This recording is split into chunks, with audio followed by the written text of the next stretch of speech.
Yana bir kuzatuvchimizdan kelgan savol. Assalomu alaykum. Meni qizim 1 yosh 1 oylik bo'ldi.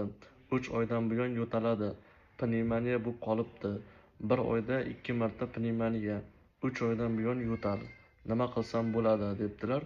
Bunday jarayonlar odatda obstruksiya hisobiga bo'ladi. Nima qilish mumkin? Birinchi o'rinda ona va boladagi surunkali oshqozon ichak tizimi kasalliklarini bartaraf etish kerak.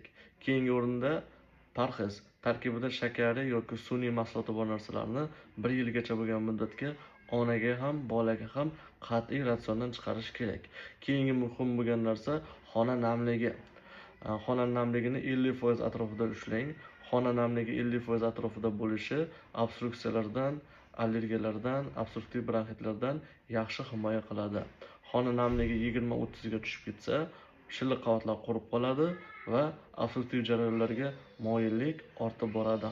Keyingi muhim bo'lgan narsa vitamin D, omega 3 va probiotiklarni ham onaga va bolaga berib yurish kerak.